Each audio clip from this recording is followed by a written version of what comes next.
Article 26 of the UN's Universal Declaration of Human Rights defines education as a fundamental human right that is an essential prerequisite for the exercise of all other human rights and to the full development of the human personality.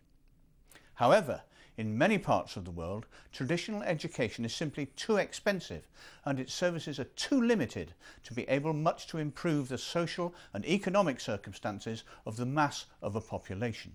Of course, since the 1960s, distance education in various forms has helped ameliorate some problems in some areas, but overall its impact has been limited. Now though, with modern communications technology and the increasing availability of broadband access in even some of the most underdeveloped nations, we have the opportunity to make education available to just about anyone, anywhere on Earth. Technology, computers, the internet can help the education sector in a lot of ways. It can help kids understand more complicated ideas because they can see them on the whiteboard. It can help schools communicate with the home to really involve parents and the kids learning. It can help the schools track what the kids are doing so they can plan the right curriculum for them, and it can help them manage everything better. The really exciting stuff we're seeing at the moment is all about engaging with the home. Kids being able to show their work to their parents. So instead of the conversation when the parent says, "What did you do at school today?" and the kid grunts or whatever, they say, "Here, let me show you. Let me go to the school's learning platform and show you what I did today." There's projects supporting schools communicating with home, to the extent of being able to show a nativity play in a school to a serving member of the armed forces who wasn't able there to see it. Fantastic stuff. Education underpins the moves towards constructing a global environment of smarter cities and smarter communities based on smart technologies. It's the platform upon which humanity is building for the future and that fosters balanced societies and promotes economic growth. And with affordable and ubiquitous broadband facilities, students in developed and developing economies alike, and with varying levels of attainment, will be able to access a set of educational resources that previously would have been quite impossible. For example, in India, local village knowledge centres are connecting students to sources of information they would otherwise have gone without. மாணவர்கள் பார்த்தாங்கன்னா result பார்க்கறதுக்கு படிக்கிறதுக்கு அவங்களுக்கு கம்ப்யூட்டரை பற்றி use பண்ணுறதுக்குலாம் வெளியில் தான் போகணும். போனால் காசும் செலவாகும், அதே சமயம் நேரமும் செலவும். அது அந்த குறையெல்லாம் இல்லாமல் எல்கேஜியில் படிக்கிற அந்த ஃப்ரீகேஜியிலேருந்து பெரியவங்க வரைக்கும், அடுத்தது படிக்க தெரியாதவங்க கூட கம்ப்யூட்டரில் அந்த சுவிட்செல்லாம் ஆன் பண்ணி அவங்க தெரிஞ்சுக்கிற அளவுக்கு இது ரொம்ப வசதியாக இருக்குது.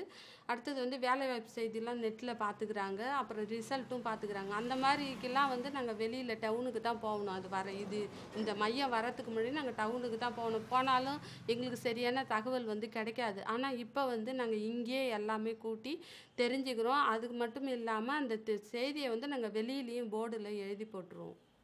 Meanwhile, in our emerging smart cities, broadband networks and infrastructure will also enhance the sometimes very basic education available to underserved urban communities.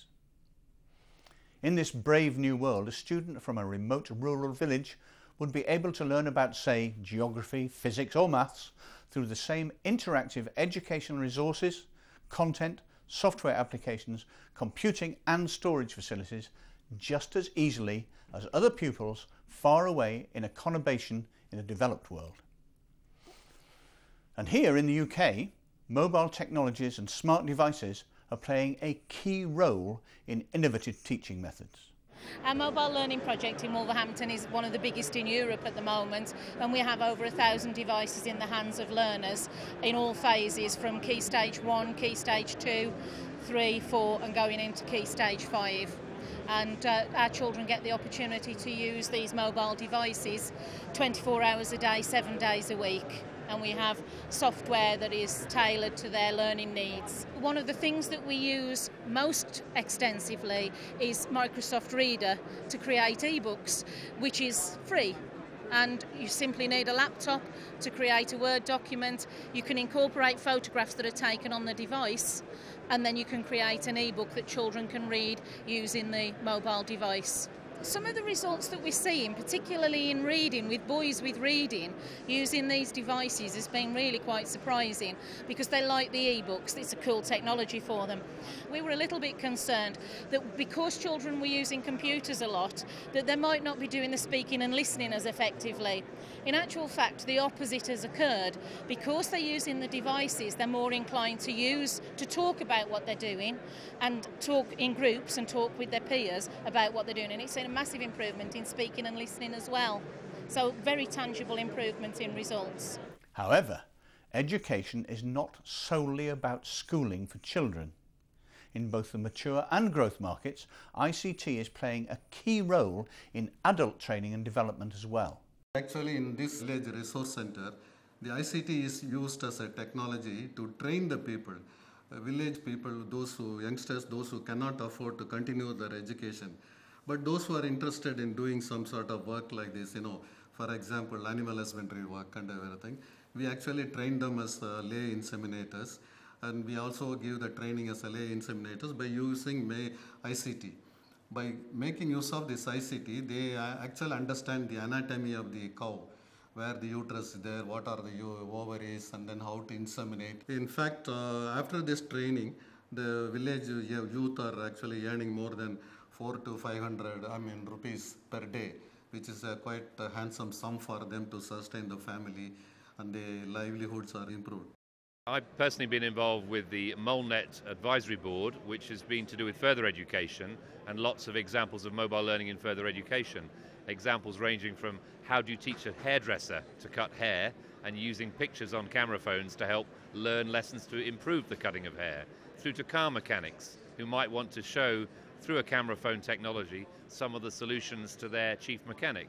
And last but not least, maybe some examples of navigation using GPS, where you can introduce mapping and other techniques such as that into geography classes. And what's more, it's not just the students who benefit. Efficiencies and savings within schools and opportunities for service providers are only just starting to become clear. All schools are concerned with efficiency savings now. They want their teachers to be doing what their teachers should be doing, teaching, and they want to save money. And we've got real evidence that this technology saves people time. It frees up teacher time. It means you need less support. It means you can be more efficient in the way you manage your resources, and it means you can share resources between schools. O2 already works in many areas of the education sector, but we're finding an increased request to bring in solutions which might add better access to e-libraries for e-books and PDAs, but also blending in the right mixture of filtering and blocking to minimize the risks that may exist on the internet. So we have a strong e-safety agenda as well. And last but not least, we've traditionally had a very big business supporting educational material into the Spanish-speaking countries of Latin America.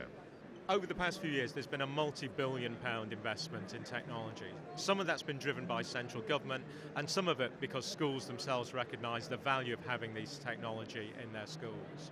So then, what's the bottom line to take away from this episode?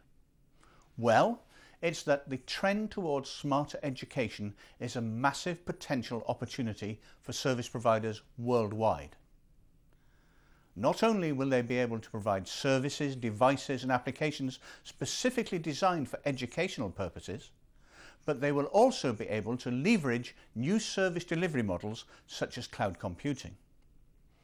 Furthermore, having had themselves to optimise infrastructure and technology assets over the course of the last recession, service providers will be able uniquely to call upon their own experiences in giving invaluable assistance in helping educational institutions and organisations make the very most of their own infrastructure.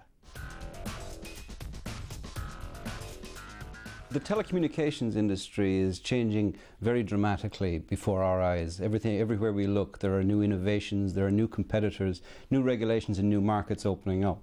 The challenges that we face as an industry are quite significant, and we need to be smart and innovative, and we need to think our way through how we're going to be part of this transformation and how, as an industry, we can develop and expand. IBM is working with customers all over the world to help them to transform themselves, and that in some cases that's about managing costs better, and in other cases it's about driving agility. In more cases it's about trying to understand what those opportunities that the shifts in the market are, how our customers can take advantage of those opportunities and truly transform their business into something that it hasn't been before.